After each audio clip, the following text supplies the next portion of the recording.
Okay, good evening and welcome everyone. My name is Allison Hancock and I'm the Executive Director of Breastfriends, and it is great to have you join us this evening for this workshop with Christine Wilson. It's going to be talking about the lymphatic system and how to care for your lymphatic system through yoga.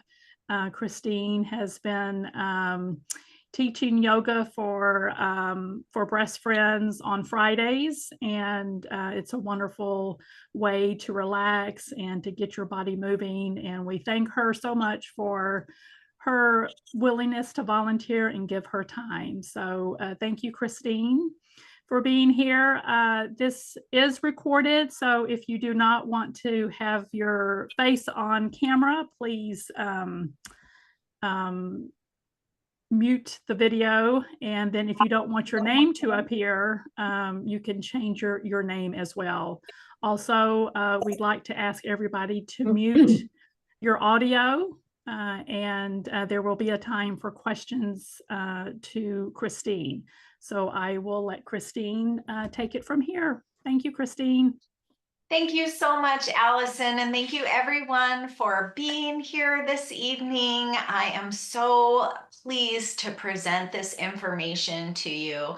As Allison said, I've been teaching Friday yoga at noon for anybody who wants to sign up from the Breastfriends calendar. And it is a wonderful way, yes, to relax and to get a little healthy movement in our body. But even more than that, the thing that I love most about yoga is it is a wonderful way to kind of reset and reprogram our nervous systems. So when we're stressed out, when we don't have any control over a situation, when there is some uncertainty, which pretty much can describe all of our lives right now, we get stressed out, and when there's an immediate stress, our bodies secrete adrenaline to meet that stress. But when we're in kind of a state of low grade constant stress, emails, phone calls, difficult conversations, things of that nature, medical diagnosis, treatment, all of that stuff is constant. We've got this cortisol coursing through our bodies so that we can be on high alert. And when we practice things like yoga and meditation, and then even other things, Tai Chi, listening to music, walking your dog, whatever that might be, you can start to calm your nervous system down so that those adrenaline and cortisol levels go down. And the hormones that help us to heal and help us to get in a state where our body is more receptive to treatments can begin to start flowing. So those would be things like serotonin and endorphins and oxytocin when we're in connection with the people that we care about, that help us to find that balance so that we can come to a place where we are more susceptible to healing modalities, whatever that is, whether it's medications or movement. And so with all that being said, throughout my time of education for being a yoga therapist, one of the modules that we had to take specifically was yoga for cancer patients. And this is where I really began to learn about the lymphatic system. I don't think anyone had ever talked to me about the lymphatic system in my whole entire life. It wasn't something that I was educated on in high school or college. I don't think anybody who wasn't in a medical field would actually, or maybe a physical therapy field, might have that kind of education. And in my brain, for some reason, when I think about lymph, I think about, for lack of a better word, snot. I think about icky, phlegmy kind of material. And that's not what lymph is. Lymph is a clear fluid that flows throughout our bodies, and it actually makes up 40% of the fluid that is in our bodies. So there's also blood, obviously, and synovial fluid and other fluids that are in our bodies, but 40% of our bodies are made up of lymph. And lymph is very close to the surface of our skin. And I often wonder if wearing tight clothing, wearing bras, might inhibit the flow of lymph because lymph is so close to the skin. So a little more about that. I am going to pull up some slides and see if I can share my screen.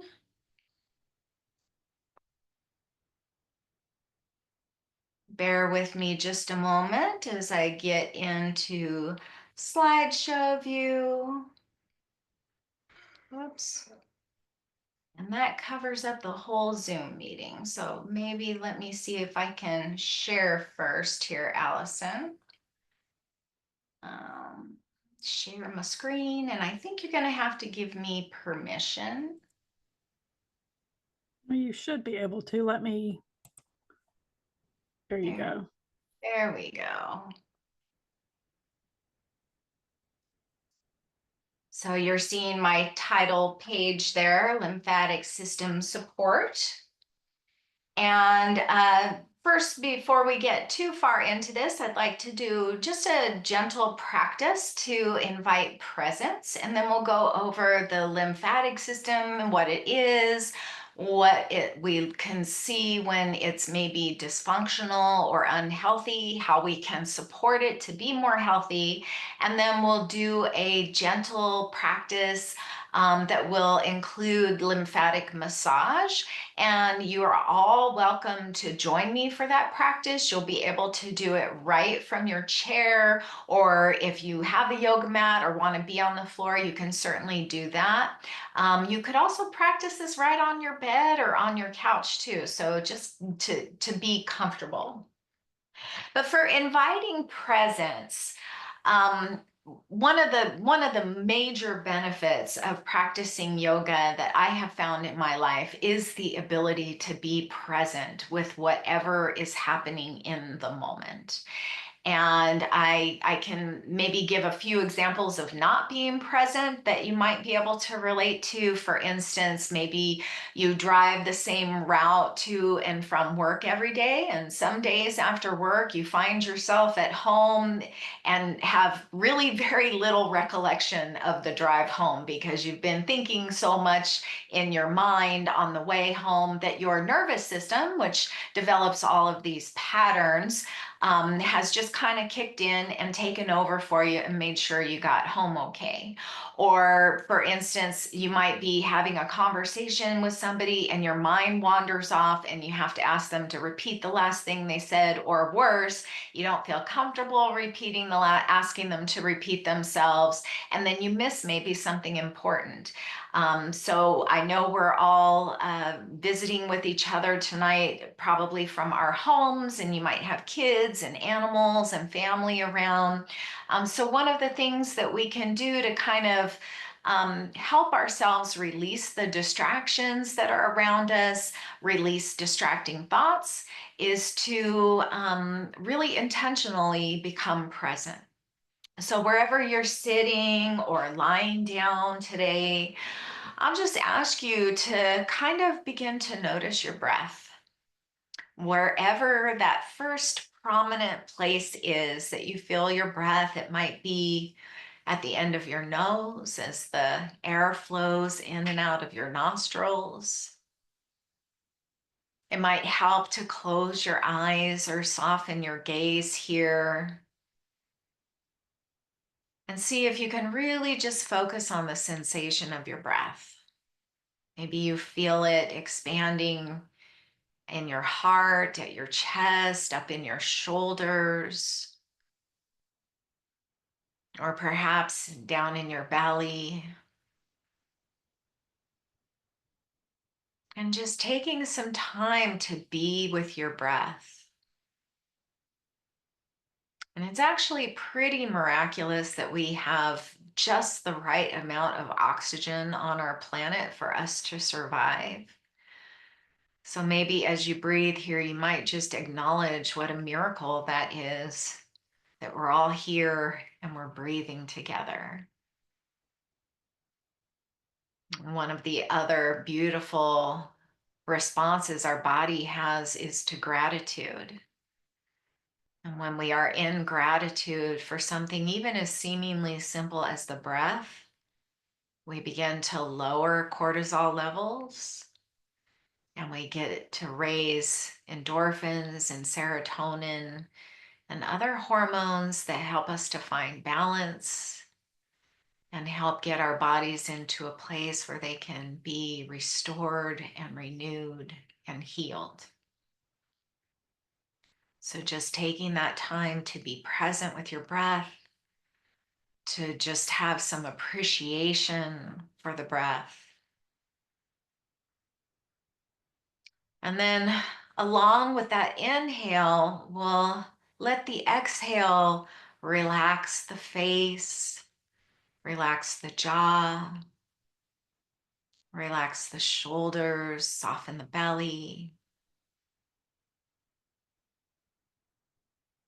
Physically and intentionally letting your body know that it is safe right now to be soft. It is safe right now to be present. And then together, let's just have 3 cleansing breaths. We'll inhale through the nose and exhale out the mouth with a sigh, maybe an audible sigh, something like, and everybody just do that 2 or 3 or 4 times, whatever feels right in your body. Just a big inhale through the nose. Exhale and let it go. One more time for good measure.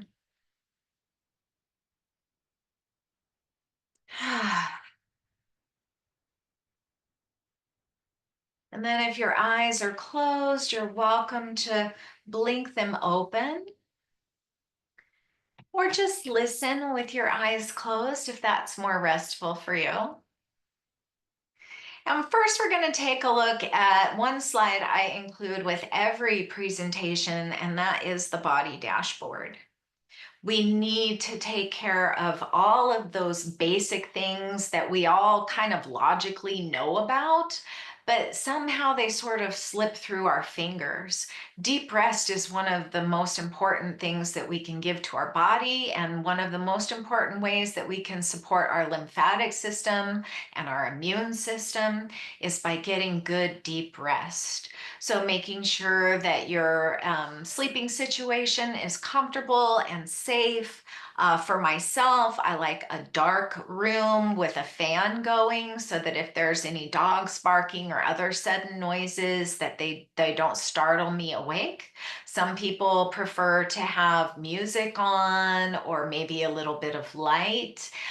In yoga therapy, one of the things that we practice is self-study. And so this whole part is for you to kind of study yourself. What works best for you? What supports you in your rest? How can you make sure that you're getting plenty of clean water every day, or herbal tea, or whatever it is that you like to have to hydrate, and try to make that part of your daily routine. Getting your heart rate up. Obviously, this is under your doctor's release, especially if you're under active treatment or if you're still in recovery after surgery. You want to make sure that you have your doctor's release so that it is safe for you to begin getting your heart rate up. But once it is, start with slow, gentle things like yoga, which can be adapted for just about any level of energy, or gentle walking, or maybe a gentle bike ride, whatever feels right to you. Getting air on your skin, getting outside, just maybe even being surrounded by plants in your room if you can't get outside, for instance, if it's really rainy or really cold. But just having a few deep breaths outside can be very restorative. And of course, we all know we should be eating healthy.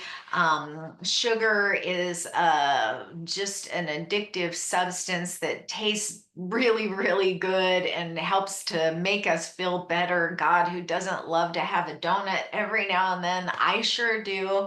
But sugar just kind of wreaks havoc on our immune systems, and bringing in fresh, healthy nutrition, preferably organic if you can afford it and it's available to you. And if you can't, just buying the most nourishing food you are able to, and to give that to yourself as a gift, to prepare that food with the intention of nourishing yourself, can be really a positive way to approach life.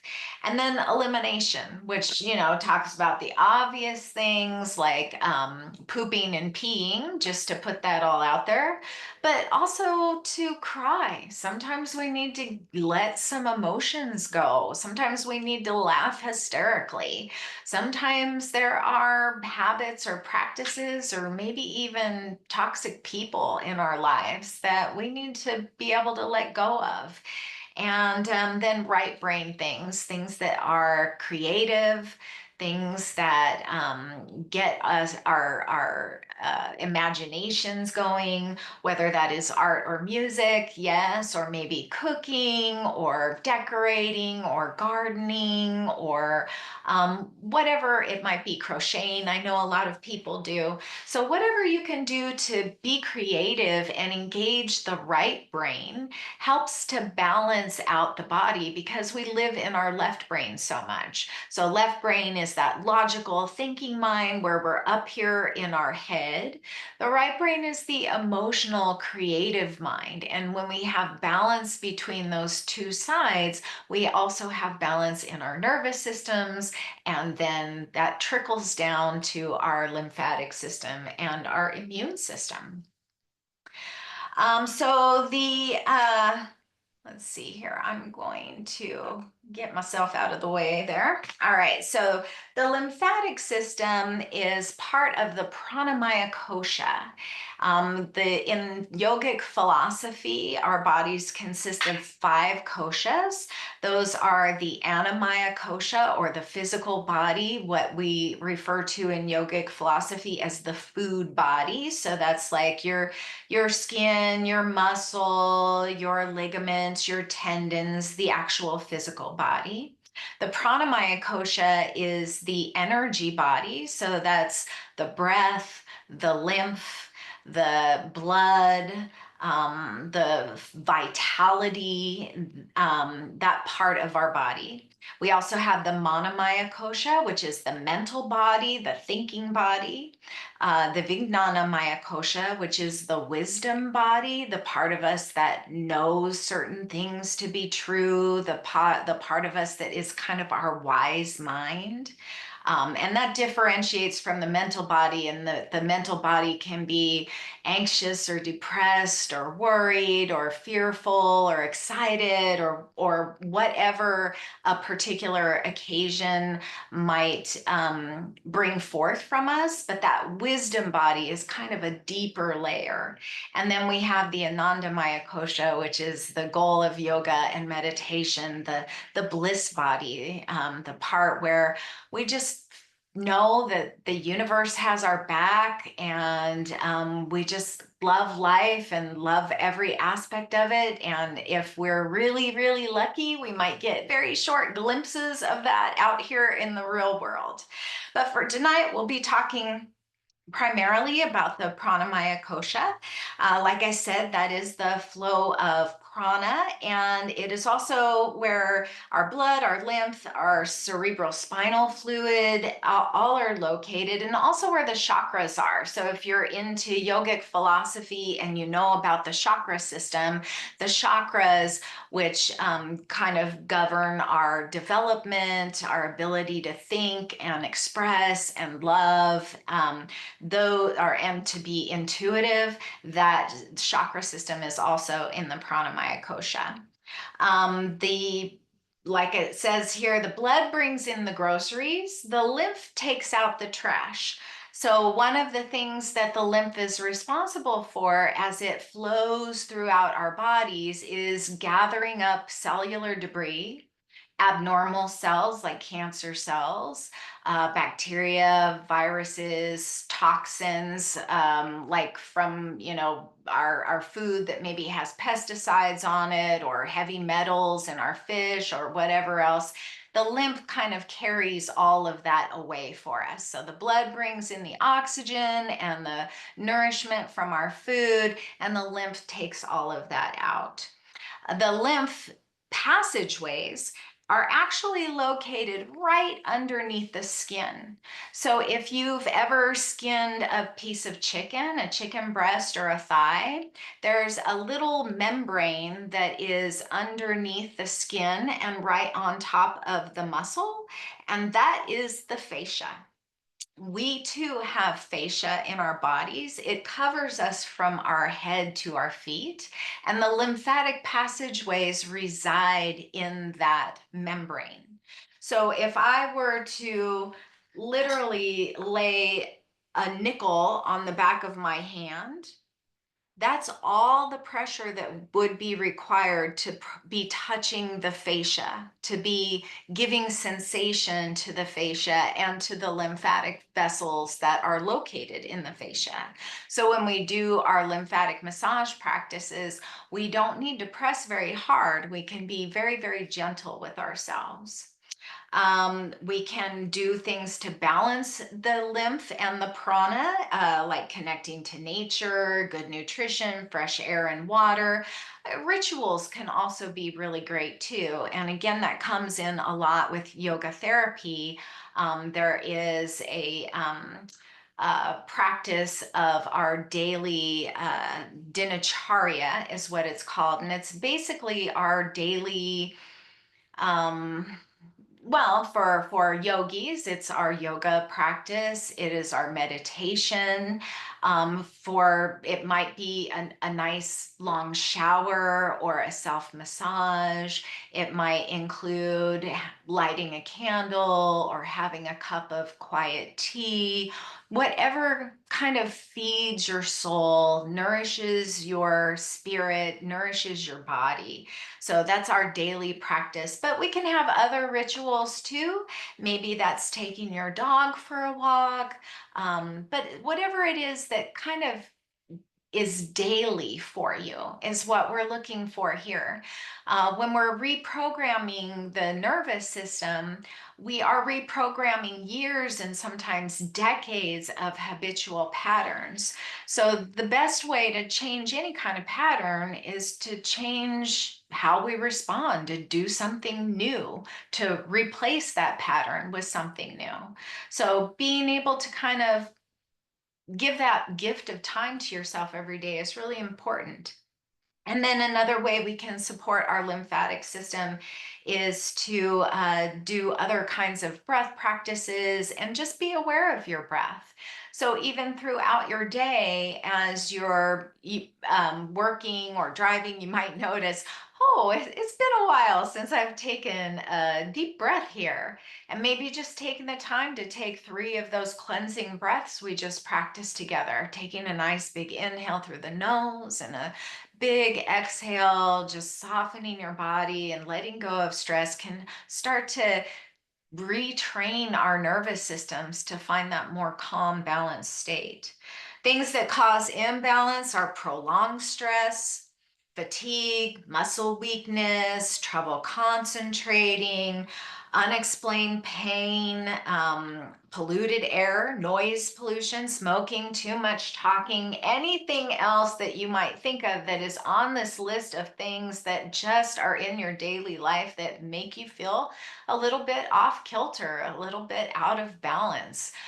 Perhaps those are some things you could limit or even eliminate in your life. This diagram over here kind of shows the lymph. I just got done saying it's a clear fluid, but it's kind of hard to see clear color, so it's colored green on this chart. But you can see how the lymphatic passageways are all throughout the body. It doesn't show the lower limbs here, but there are lymph nodes in the backs of the knees, just like there are in the insides of the elbows there. And those little bumps throughout the diagram are lymph nodes. So you can see a lot are located in the neck and the lower part of the jaw, in the armpits, in the elbows. Like I said, they're also the back end of the knees and the groin. So all of the pits of the body. So one of the ways that we can support our lymphatic system through yoga is by moving the pits of the body. So just opening and closing those pits, reaching up and coming down to open and close the armpits and the elbows and all the other joints, moving the neck. That just moving the tissues of the body is how we move the lymph around. And then other glands in the body are part of the lymphatic system, the thymus, which is located right here at the center of the chest. Once the lymphatic fluid carries all of the cellular debris and toxins and abnormal cells out of the body, it travels through the lymph nodes and it gets filtered. And then it gets eliminated through the liver and the kidneys. One of the things the thymus does is as the lymphatic fluid passes through the thymus, it gathers T cells, these killer immune cells that then travel around the body and get deposited wherever they need to be. So we've got a pretty complex system here. So the lymphatic system has no pump. Unlike the circulatory system, the heart, which pumps blood all throughout the body, we don't need to do anything. That's an autonomic response of our nervous system. It is fully taken care of for us. The lymph moves throughout the body when we move our tissues. And in the course of our daily life, we move enough-ish to move the lymph around the body. But if you have a really sedentary job, which many of us do as our life revolves around this computer screen that I'm staring at here yet again today, and as I do every day, the lymph can get rather stagnant. As you saw in the previous diagram, we have a lot of lymph nodes that reside in our abdomen, and those lymphatic passageways are kind of interwoven amongst our internal organs. And so if we're sitting and maybe even slouching a little bit, we're inhibiting the movement of that lymph in the belly, in the groin, in the armpits. So it's really important that we move the tissues of our body so that we can move the lymph throughout the body.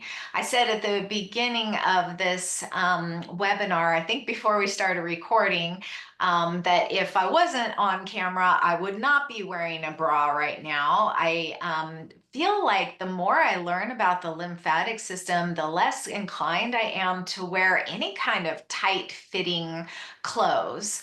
Not just a bra, but really tight pants, because if you think about how close the lymph is to the skin, every time we constrict that, aren't we constricting the flow of the lymph? It just seems to make kind of logical sense to me.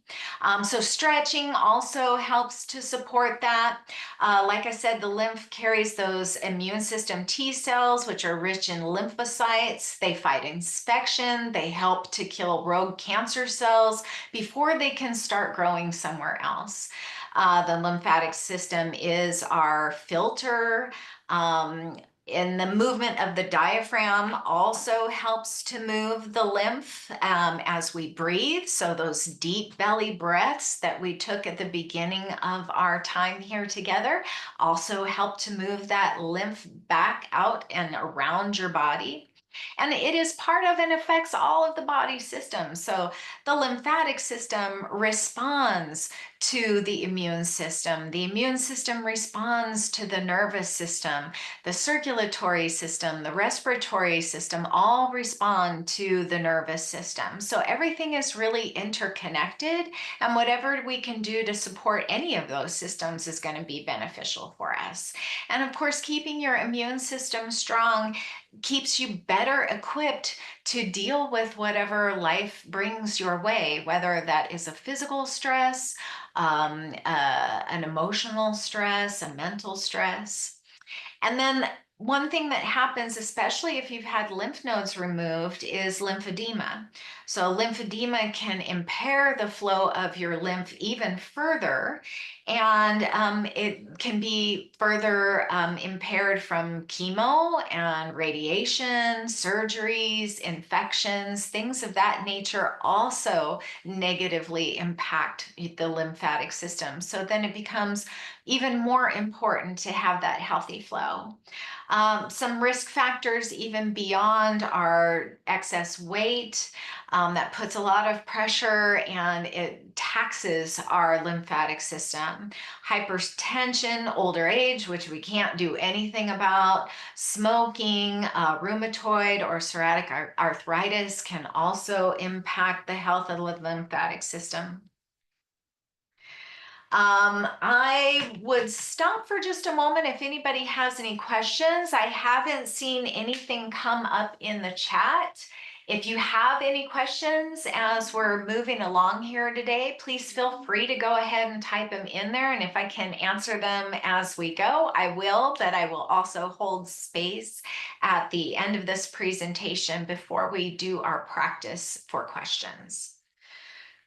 So moving on here, lymphedema symptoms, pain or weakness, cyanosis or a blue tinge to the skin, numbness, tingling, what might be referred to as pins and needles, swelling of the extremities, especially in the feet and the ankles and the lower legs. Your limbs might feel achy or heavy. The skin might start to change in its appearance and begin to look a little leathery or become a little thicker. And you could have headaches, fatigue, muscle and joint pain, bloating. If you have any of these kinds of symptoms, be sure to talk to your doctor about that. And once you are getting the appropriate treatment for you, there are other things that we can do through our yoga practice to help support the lymphatic system as well. The lymphatic system defends against disease and foreign invaders. Like I said, the detox pathways include the kidneys and the liver, but also the lungs, the skin, and the colon. The tonsils and the adenoids, the spleen and the thymus are all part of the lymphatic system. And we have over 600 lymph nodes in our bodies, with the largest groupings being in the neck, the armpits, and the groin.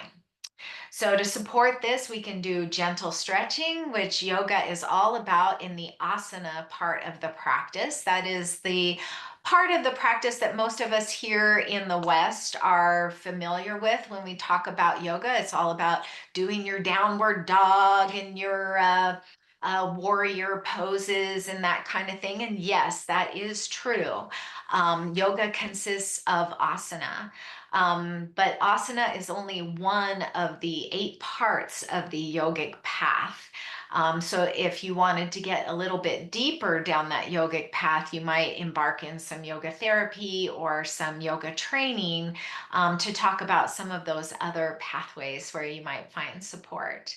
But when we do the gentle movements, we open those pathways and we begin to minimize obstruction. We kind of massage those lymph nodes a little bit.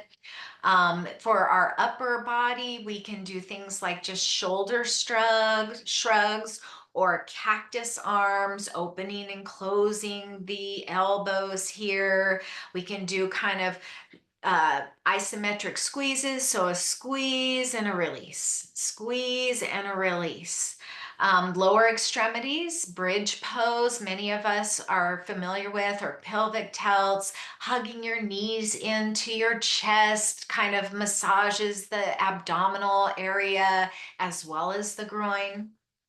One thing that you can do anytime you have a lot of lymphedema in the lower body is to lay down on the floor and swing your legs up onto a chair or your couch or even up the length of the wall so that you can physically use gravity to help to bring the lymphatic fluid down out of your extremities and back to the lymph nodes where it can be filtered. And then yogi bicycles. A lot of us have done that where you lay on your back and you do those little bicycle moves. Well, as you can kind of visualize, as you move your arms and legs in this motion, you're moving the muscles, you're moving the tendons, you're moving the tissues, you're opening and closing the pits. All of that can be very beneficial. And then, like I said, we also detox through the breath. So breathing practices and pranayama are wonderful for detoxification as well as for relaxation and for bringing our nervous systems back into balance. And then there is abhyanga or self-massage that we can practice as well. So the massage or lymphatic massage, and I've heard from many of you that you've been told to practice lymphatic massage, but without a lot of instructions about what that can look like.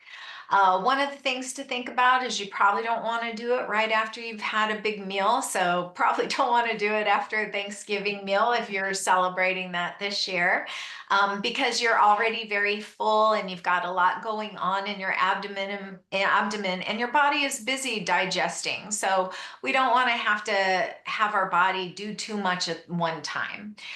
If you're in a lot of physical discomfort and bending and stretching is painful for you, don't do it. If you have a fever, if you are pregnant or menstruating, if you have an acute illness or medical condition, definitely check with your doctor first. And if you have any other conditions like congestive heart failure or circulatory problems or blood clots or infections, make sure, as always, that your doctor clears you for that.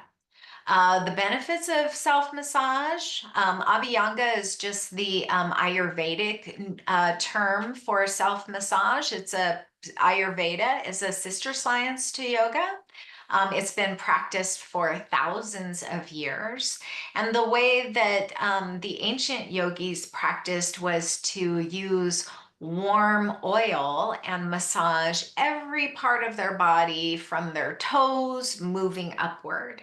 And while that sounds wonderful and beautiful, it might not necessarily be practical for all of us to be able to do that every day.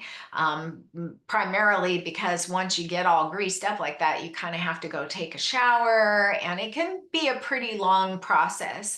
But if you have the time and the space and the desire to do that, it's a beautiful practice that you can give to yourself and really just take your time and kind of love on yourself. So it offers pain relief, not just for cancer patients, but also if you have arthritis or other tissue injuries or fibromyalgia. It helps to support the digestion. It helps to balance our hormones. It clears disruptors found in pesticides and other toxins. Just keeping that movement of the lymph keeps a healthy flow and keeps everything filtered and working smoothly. It can help diminish headaches and varicose veins, reduce swelling, as well as anxiety and depression. I don't know if anybody here gets a regular massage, but just having somebody touch you sometimes can be really calming to the body and to help to relieve those anxious thoughts. And it also supports sleeping and reduces fatigue. So hopefully once we've done our practice this evening, you will all sleep better tonight.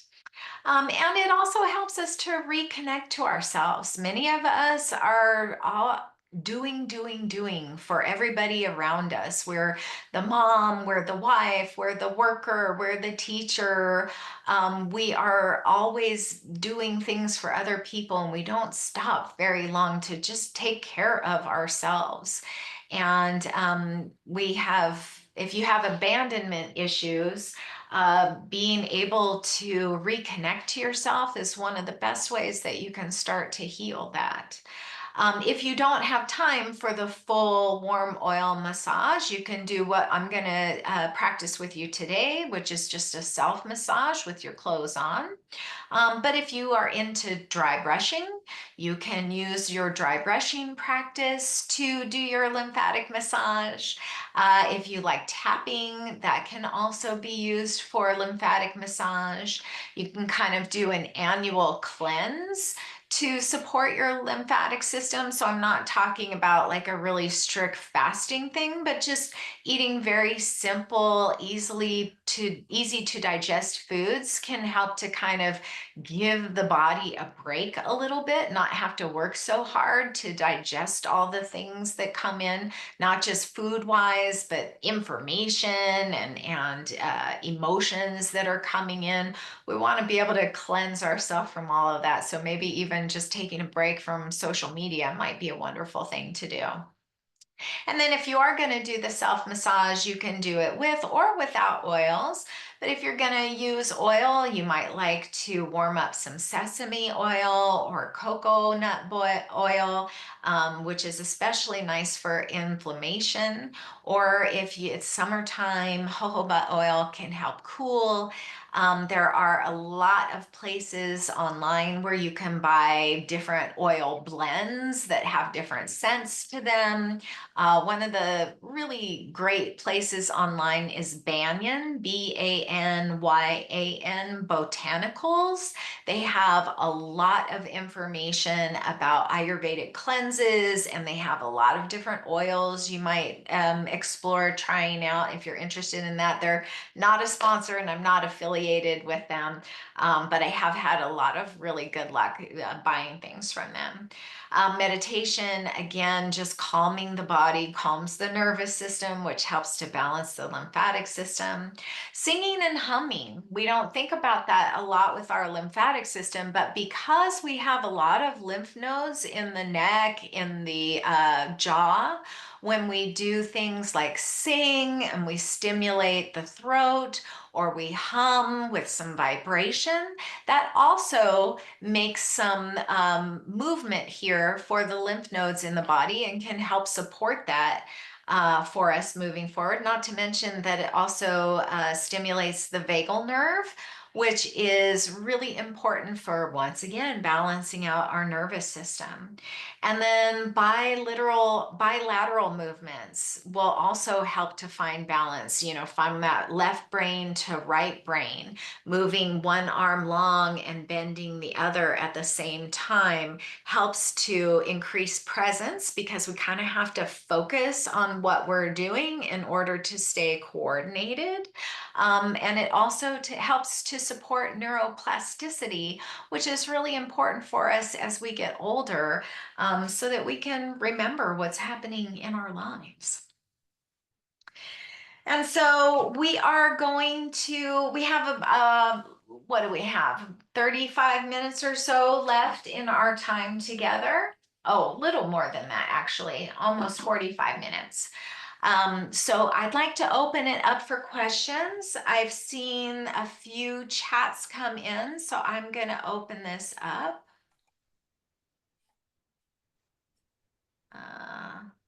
What effect does acupuncture have on lymph? That's a really, really great question. I am not an acupuncturist, but some of the things that we do in our lymphatic massage use acupressure points. So one of the things that we might do when we're tapping is tapping with our index fingers on the corners of the eyebrows here, which are an acupressure point. So I would imagine that acupuncture has a really interesting and maybe supportive effect on the lymphatic system, as I know acupressure does. So I would probably recommend that you go see an acupuncturist to maybe explore that. And there was one, and Allison might be able to remind me. I cannot remember her name, but she presented with me at the breastfriends luncheon, and I have her card in my office, so I can go grab that and send that information to Allison along with a copy of these slides afterwards, and you might reach out directly to her. Somebody says that they have a genetic nerve disease, and I don't want to butcher what it's called, the Charcot-Marie tooth disease. Chemo Charcot. oh, excuse me? It's okay. It's Charcot-Marie tooth. It's Char related to the peripheral nerves. It's like MS. My myelin is dying around. It's the coating of my nerves is dying, and thankfully it's typically slow moving, but chemo made it really mad, and so I have extreme weakness now as a result of chemo. Gotcha. I don't know if that is related to the lymphatic stress. Nerves, like I said, everything in the human body is connected. So, Yeah. That yeah, makes sense. When you it, said that, I was thinking I've noticed that when I feel stressed out, I feel like my nerves start burning in my body. But when I'm calm, I don't feel that sensation as much. I mean, excluding chemo, but just in general. And I've noticed more swelling in my legs that I don't typically have. So when you said that about the connection, I just hadn't thought about the lymphatic system before, but it makes sense to me. it's So, really it's fascinating how little we really know about this in our daily yeah, lives and how yeah, important it kind of seems to be. yeah. My suggestion would be for you to first talk to your doctor about it. As I said, I'm a yoga teacher and a yoga therapist. I'm not a Okay, physician, but everything is connected in the body. I have seen sure. my own personal practice benefits that have sort of snowballed in places where I would not have thought them to. And part of this yoga therapy is the self study, like I said. See what works for you, not just what supports you for food and for how you can drink enough water and how you can get good sleep, but how does a yoga practice begin to affect your nerves? How does some lymphatic massage and maybe some restorative postures affect the swelling? And just seeing what works for you, because what works for one person might not work for another person. And I also think too that just anything that we're doing to support our nervous system has to support our nerves. So Yeah, that makes sense. yeah, Yeah. so I can't speak to that scientifically, but intuitively, I would think, yeah, there's definitely a connection, and any way that you can care for yourself is going to be beneficial. The second one was mine too, so we don't have to really spend much time on there. But just so you know, three different doctors after I took a bad spill in September because of my leg weakness. I had cellulitis that got healed, but my swelling wasn't going down, and they were having me do compression and like all the things that they were thinking, oh, this will help the hematoma, but it wasn't. It was my massage therapist that ultimately mentioned lymph node drainage, and she says, I wonder if you have too much compression going on. It's almost like my body was just hanging on to all that fluid, and as soon as she helped me start to do that, like the swelling, like it was like magic. And so I don't know if that is a common thing, like when people have swelling. Yeah. So you mentioned the compression, just like the bra and stuff that I just wasn't thinking about. And yeah, Yeah, definitely. And I do for sure feel that self massage is just another way to move the lymph throughout our body. Like I said, it gets stagnant, especially when you're not feeling well, when yeah, you're being treated for any kind of disease, when you've had an injury, when you're just kind of laid up, everything yeah, kind of goes stagnant, especially the lymph, because it does not have a pump to help to travel throughout the body. And as far as the vagus nerve and the lymphatic system go, the vagus nerve is attached to our brain, travels down through the sides of our neck and into our throat, and then innervates every single organ in our body except for our adrenal glands. So because it travels so close to all of these lymph nodes here, things that we do to support the vagus nerve will also by default support the lymph nodes and the lymph flow. The vagus nerve is kind of our gut to brain pathway. It's the system for our gut to communicate to our brains and vice versa. Most of that communication, 80% of the communication is from the gut to the brain. The brain is always gathering information. The brain to the gut is more about, hey, something's happening in your life. Let's secrete some hormones. Let's send some of this down here. But more of it is like sensations and situations that are happening from the bottom up. And so when we have a well-toned vagal nerve, that communication between the gut and the brain is improved. And when we have a strong communication between the gut and the brain, again, all of the body systems function better. One of the best things that we can do for ourselves to have, one of the best reasons to tone the vagal nerve, I should say, is to increase our heart rate variability. HRV is a measure of how resilient we are, how quickly we can recover from stress. So you might think about you're driving in your car and a kid on a bike rides right out in front of you. You slam on your brakes, your heart starts to beat, you might feel a rush in your hands or your feet of adrenaline literally coming into the body. If you have a high heart rate variability, once the kid is out of your way, your body can begin to calm down and come back to its normal self. If your heart rate variability is dysregulated, you might have to pull over. You might start to get really, really shaky. You might be dysregulated for the rest of your day. You might be telling everybody, you know, this kid pulled out in front of me. And then on the drive home, you might be hypervigilant because you're looking for that kid again. So when you're in that state of high stress, again, you've got that cortisol coursing throughout your body. Cortisol causes us to hold on to fat and hold on to sugar because it's waiting for that next threat. So it wants to be ready, and it doesn't have any room for us to have serotonin and endorphins and biochemicals coursing throughout our bodies that help us to heal. So the vagus nerve is super important. And again, we can benefit the vagus nerve and the lymphatic system by humming, by singing, by gargling, by breathing, by diaphragmatic breathing, as well as ujjayi breathing, which is a yoga practice where we kind of constrict the back of the throat. And it's almost like you're trying to imitate Darth Vader with this. And it'll be very subtle. I don't know if you can hear it on the microphone, but just a couple breaths here.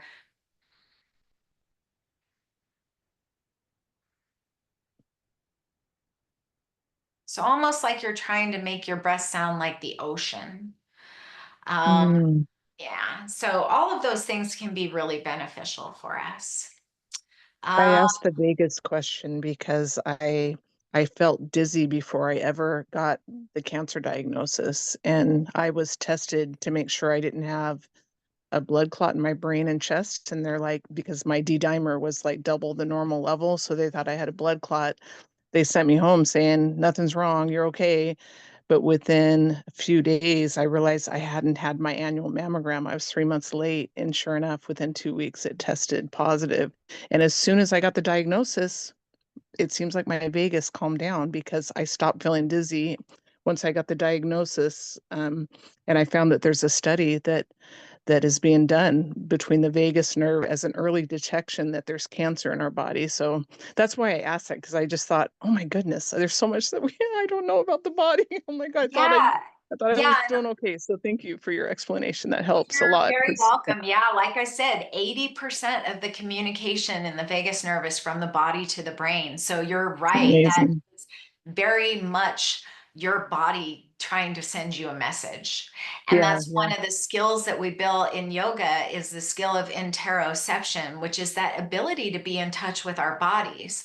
That's why being present is so important, because we live in our head so much that many of Mm, us have symptoms of things for quite some time before we do anything about it, because we don't pay attention, or we just kind of ignore or in denial, or they're just not on our radar because we're so busy of taking care of everybody else. So yoga, one of my teachers always says we listen to the whispers of our bodies so that we don't have to hear the screams. oh, that's cool. Yeah. Yeah. So just paying attention to yourself, taking that time in your daily practice, doing the self-study, making yourself important to yourself is really important in any kind of healing process. So which comes first? Toxic cancer cells in the lymph nodes, which cause cancer in the breast, or cancer in the breast, which spreads to the nose? It could be either way. One of the things about the lymphatic system is it is how cancer cells metastasize. So whether they're breast cancer cells that are taken up through the lymphatic system to the lymph nodes, or they might be liver cancer cells that travel through the lymph system and make their way to the breast. It could happen either way. But keeping that lymphatic fluid clean and flowing and moving can help. But if there are cancer cells in the system already, I don't know, it may accelerate the movement, but certainly we can't clean up the lymphatic system without moving it. So I don't think there's a good answer to that question, I'm afraid. And again, that would be something to talk to with your oncologist. Lymph fluid is full of protein, if I remember right. Does a high protein diet actually worsen lymphedema? Michelle, I don't know anything about that. I've never heard about a high protein diet and lymphedema, but I would definitely be, now I'm going to have to look that up.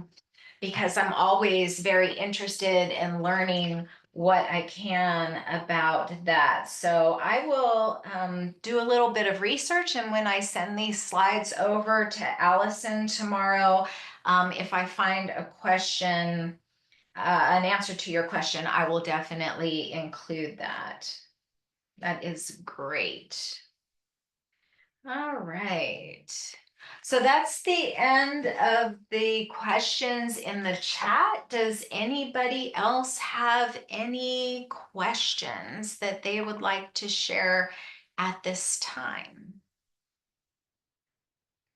And while you're thinking about it here, I'm gonna stop sharing my screen. So I'll just go over what we're gonna do for the practice. We're gonna do some diaphragmatic breathing, which will help move lymph throughout the body. We're gonna ground the body, which basically is another way of becoming present. We're gonna do some lymphatics massage and movement. And here we're just kind of stretching the skin. So this again is not a deep tissue massage. It'll be with a flat hand or with fingertips. And you're just gonna do this with an attitude of self-compassion. This is you showing up for you. And your nervous system is going to thank you for that. No matter how you show up for yourself, if you show up for yourself regularly with the intention of being kind and accepting to your whole entire self, will support your authenticity and support your self-trust. So I am going to stop sharing.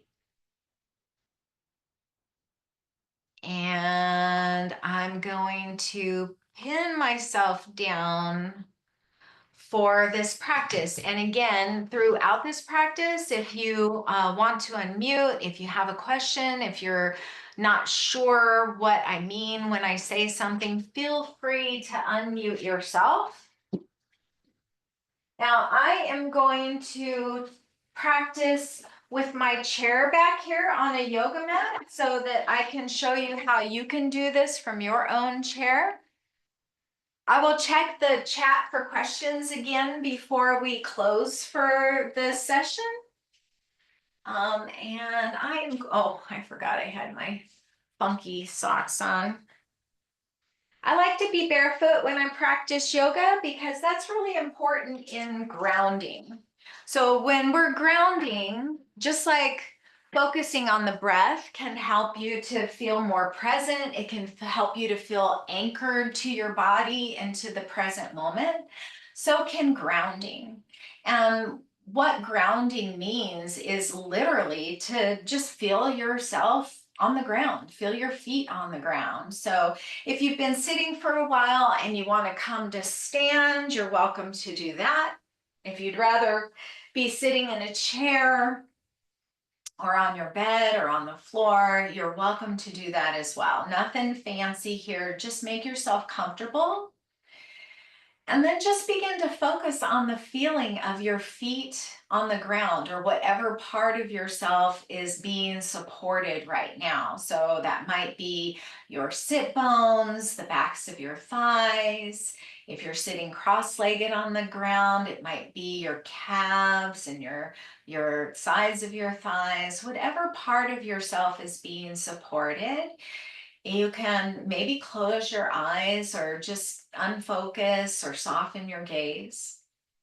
And just bring all of your attention to the bottoms of your feet or the parts of yourself that are supported. Just really letting that be an anchor to keep you here in the present moment, to keep you in your body.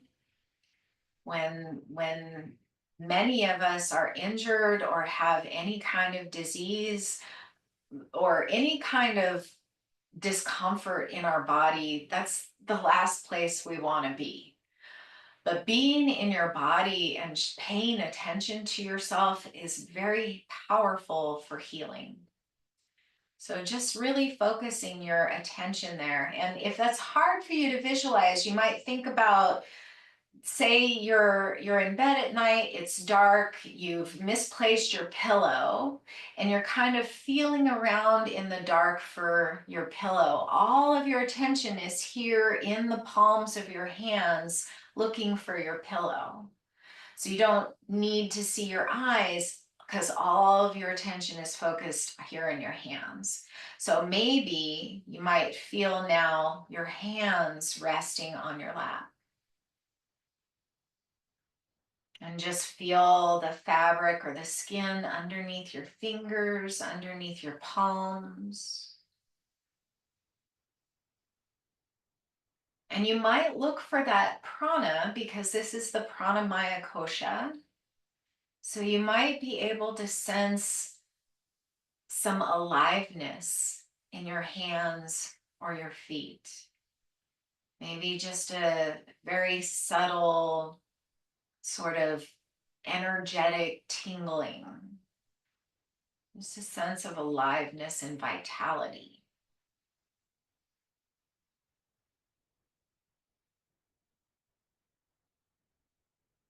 And this is a wonderful tool for when we're feeling stressed or in discomfort, just to ground ourselves here and redirect our focus.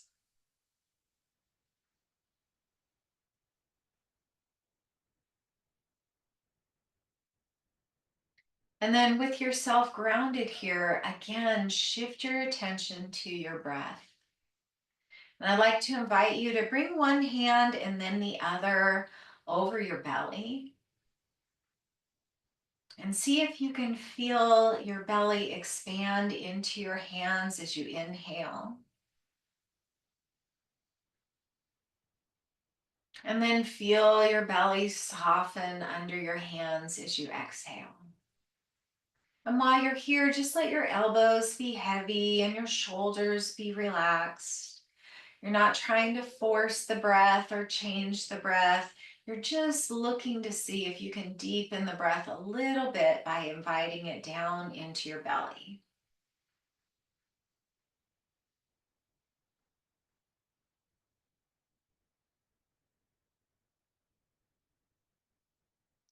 And then kind of focusing now on the ribs, or maybe right here just below the sternum.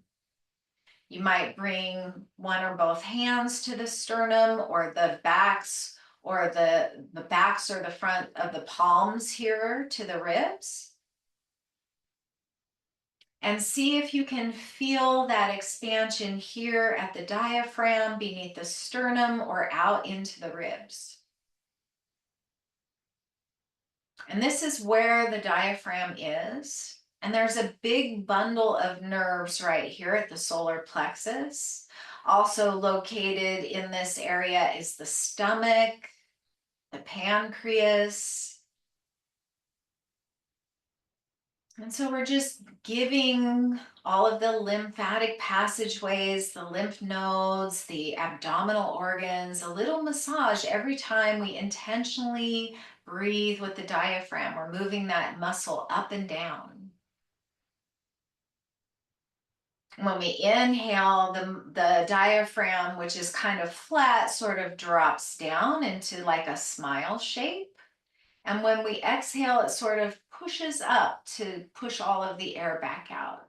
So as it drops down, it presses down on those abdominal organs, which causes the belly to expand. And as it comes up, the belly softens and all the air gets drawn back out. So if you want to release your hands, you can here, but just focusing on this breath at the diaphragm. Just a few more breaths right here.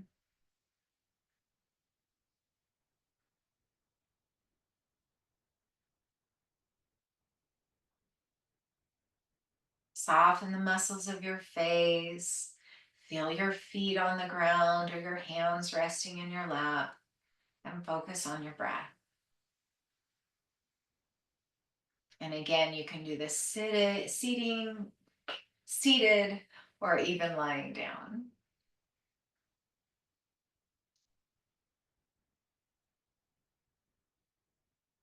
And then just one more way we can use our breath to support the vagus nerve and the lymphatic passageways. You might bring one hand and the other to your heart, right over that thymus gland. We'll do 3 rounds of Brahmari breath, which is a pranayama practice where we exhale with a hum. So we'll inhale through the nose, and as you exhale, just gently press your lips together and hum it out. So it'll sound like this.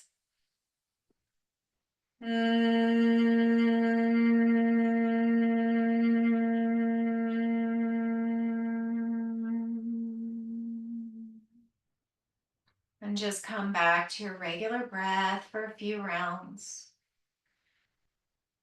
And just notice as the humming breath kind of runs its course, how that sort of reverberates throughout your body.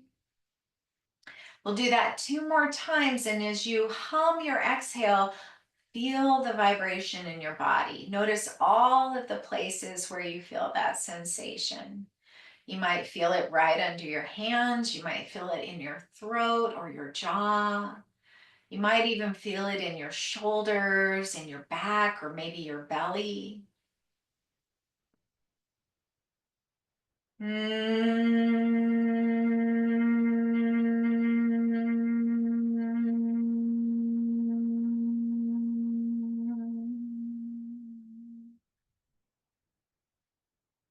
And just let that taper off as you come back to your regular breath. And you can do that as often or as many times as you like. And then we'll get started on our lymphatic massage.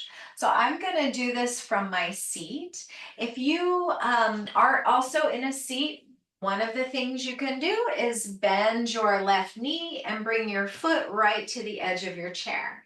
If that's not comfortable for your situation, or if you're sitting on the ground, you can extend your legs out long with a little bend. If you've got yoga blocks, you might bring a yoga block in front of you and prop one of your feet up there. Or you maybe have a step stool or an ottoman that you can stretch out on to bring your legs a little bit closer, just to make for easier access. If you're doing this with warmed up oils, I suggest putting a towel down and doing that in a nice warm room.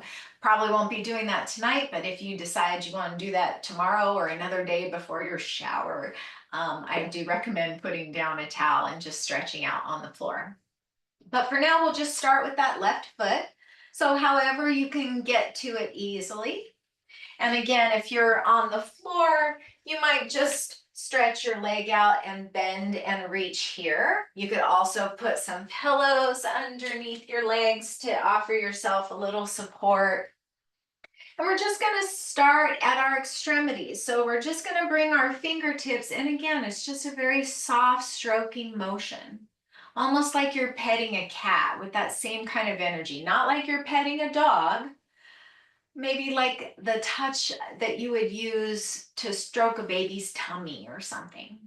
And we'll go up not just the front of the leg, but also the sides of the calf and the back of the calf, and especially the back of the knee here, maybe stroking along the back of the knee. You might make some circular motions around the kneecap. And then we'll stroke the thigh. Again, the top of the thigh, the sides of the thigh, the back of the thigh, all the way up towards the sit bones and the groin.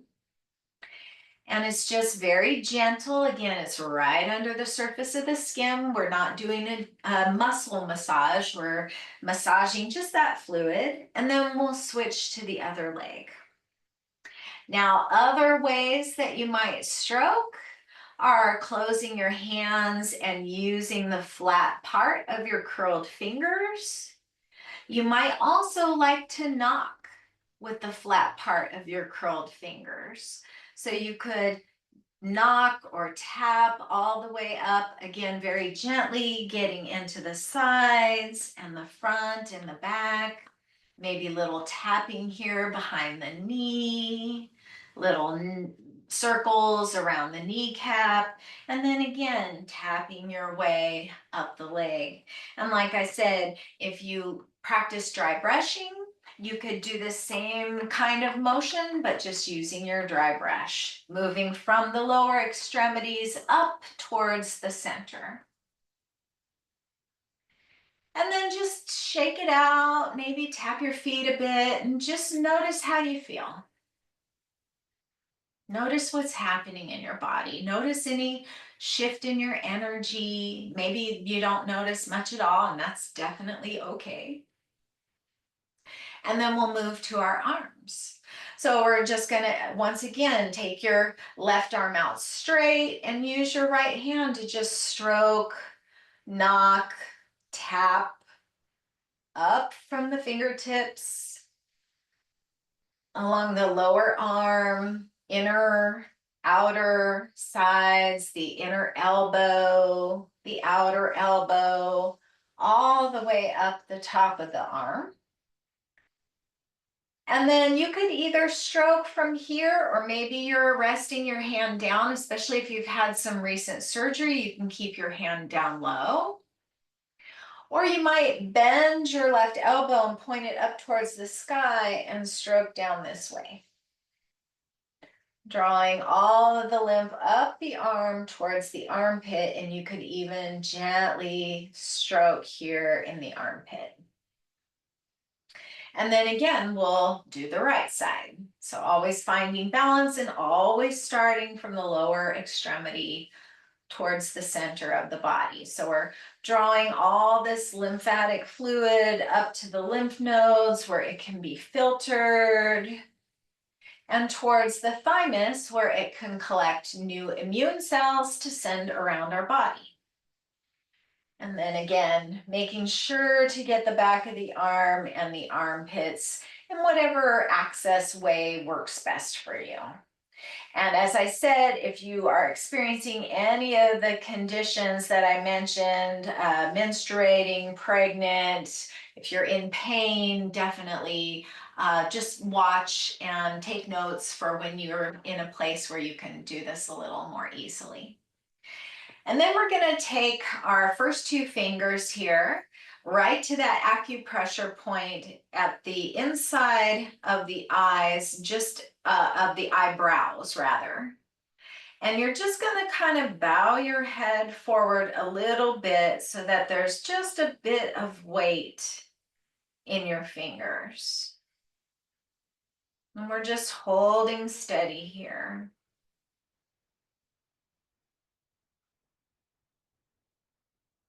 Breathe your diaphragmatic breath, feel your feet on the ground, relax your shoulders. And then we'll move the fingers up to the top of the forehead here. And we're just going to begin to tap or stroke. I'm going to tap right now because I've got some makeup on here. I don't want to smear. But you could also stroke across the top of the forehead down towards the temples, and then continue down the forehead until you get to the eyebrows, just working from the center out to the sides. And then maybe even a little bit of massage with the index fingers here at the inner corners of the eyes, at the bridge of the nose.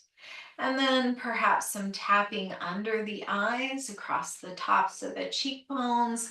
And again, this is very gentle. Be very loving and kind in your touch to yourself. And then we'll out at the temples, just make some circular or tapping or stroking motions. And as you can see, I'm kind of changing how I use my hands here, not just for your benefit, but some places of my body prefer circular motions, other places prefer tapping. So just exploring that self-study, what feels good and supportive for you. And then we'll take our index fingers and thumbs and hold on to the tops of the ears here, and just a little massage right here in the shell of the ears. And then just sort of moving your fingers down, gentle pulling, massaging, stretching of the ears all the way down to the earlobes.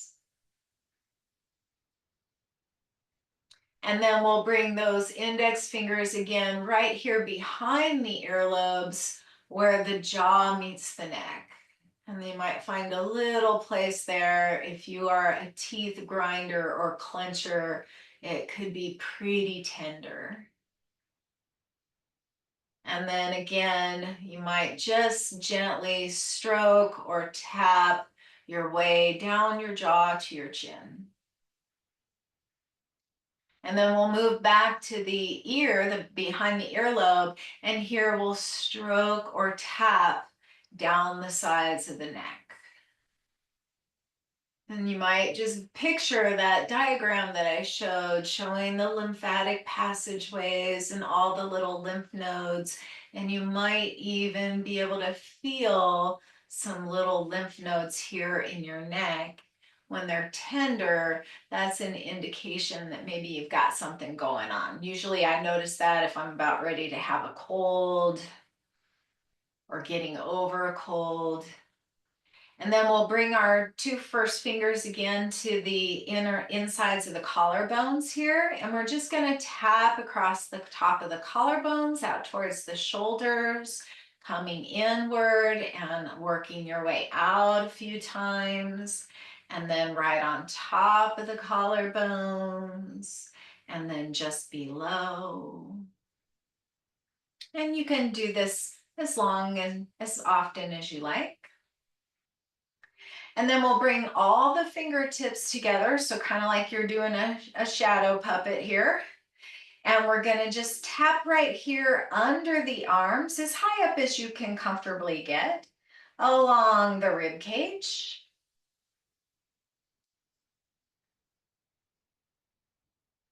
And then we'll come all the way forward to that diaphragm, and I'm going to stand up here. I'm going to bring the flat of my two hands to the diaphragm, and I'm going to do a little abdominal lymphatic massage. So I'm going to move to my left because this is going to go across the stomach and the pancreas, and then down the left side goes down the descending colon, and then across the low abdomen to the right side, and then up goes up the ascending colon to the liver and the gallbladder, and then back around to the solar plexus and the stomach and the pancreas. And so we can continue in these very slow, soft, gentle circles, and we can begin to make those circles a little smaller. And this is not only great for moving the lymph throughout the abdomen and massaging the lymph nodes in the abdomen, but for massaging all of those internal organs. It's supportive for our digestion and elimination. And then when you've had enough there, finally, we'll take our fingertips and just tap right here at the thymus gland. So just very gently. If you want to really get into it, I don't know why King Kong or some gorillas do this, but they kind of take the flat part of the fists and really go for it here. Again, we don't want to hurt ourselves, but we want to feel some sensation. And you could even add in the humming here. So you might inhale through your nose and then hum it out.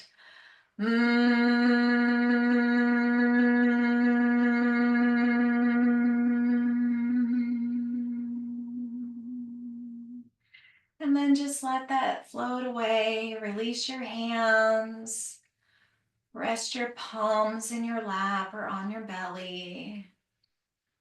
And just building that skill of interoception. Soften your gaze or close your eyes. And once again, just feel what your body's feeling. Look for any kind of aliveness, any kind of vitality. Be with your breath, be with your body. Maybe offer yourself some appreciation for showing up for you today. And I'm going to move my chair here back to the front of the room. We've got a few minutes left in our session, so if anybody has any questions or comments or anything at all that you'd like to share about your experience, please feel free to unmute yourself or type it in the chat. I'm going to check that chat again.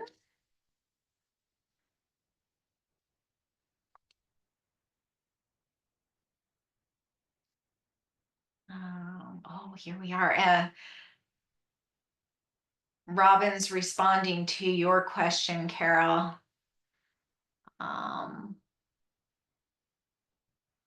So if you want to read that in the chat, that's there for you. Does lymphatic massage help with nerve damage and rebuilding sensation?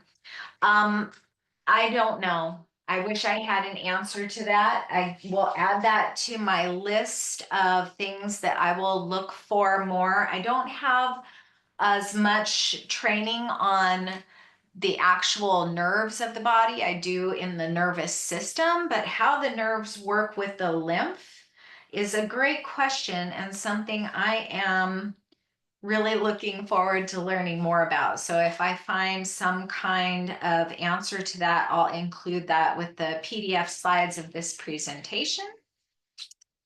That's a great question. Couple more things I wanted to show before I forget real quick. If you have a wall, and I'll take my chair as well back. If you have a wall or a chair, one of the very best things that you can do in your yoga practice for lymphedema in the lower legs is to, and you can do this with your couch as well, just go ahead and lay on the ground and put your calves up on your chair or your couch. And just rest here and breathe and let the lymph kind of reset and sort of use gravity to bring the lymph back down. If you have a clear wall, you could sit right up against the wall and then lower yourself down to your forearms and then your back, and then just kind of swing your legs up the wall. You might have to scooch so that your sit bones are pressed right against the wall. So it's almost as if you're sitting on the ground, but it's right on the wall. And then just let gravity do its work from here. And again, legs on the chair or legs up the wall are both things that you can do as often and as long as it feels good to you. If you are in one of those positions, I do suggest that you lay on something soft and padded because that can be a little much for the bones of our back after a while. And let's see here. Reduced tonsillitis or tonsil stones? I don't know. That's another great question. I'll have to look into that. I have a funny story about tonsil stones. I actually had the first one happen when I was probably a kid. And I thought it was so weird and gross that I didn't tell anybody or ask anybody about it because I thought it was super weird. And then it had probably happened to me 3 or 4 times over the course of my life. And then somebody I was talking to mentioned it, and I was like, you get that too? That's not just some weird thing that I have, you know? So yeah, I will definitely look into that. That's interesting. My I will. daughter gets them bad. Oh, I'm sorry. My daughter gets them bad, and she self-diagnosed herself. I never even heard of tonsil stones. She Yeah, gets big yeah, me. ones coming out, and it's just awful. Yeah, I feel bad for you both. Oh, yeah.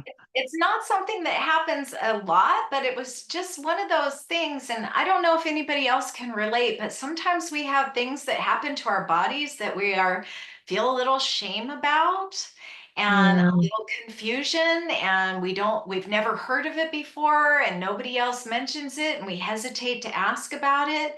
But I think the more that we normalize these things, the more information we have, the more we can share what we come up with each other. So I will look into that as well. I am going to be sharing the slides, and there will be a recording. I think Allison is going to send it out to you all and everybody who registered to the class. And then she's also going to send the recording to me, and I'm going to post it to the YouTube channel where we save all of our Friday yoga videos.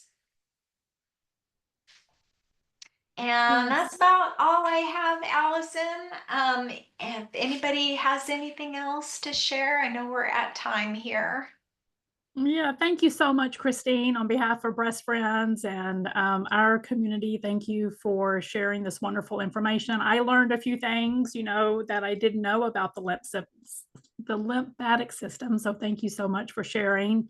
And as Christine said, we will be sending the slides plus the recording for those who would like to rewatch the workshop. And then also Christine is going to send the information on the lymphedema massage therapist that she recommends, or acupuncturist. Yeah. Thank you for reminding me. I'll write that down. Chances are pretty good. If you see me write it down, I'll remember. So watch your email in the next few days for that recording. And again, thank you, Christine, from Breast Friends. It's always a joy to have you be part of the Breast Friends community. Well, thank you so much for inviting me to be here. It is my pleasure and my privilege to share everything that I have learned in my own personal healing journey. And I really am grateful that you've given me all your time and spent this time with me today. Okay. Thank you, everyone. Have a good evening. Good night. Bye-bye. Thank you.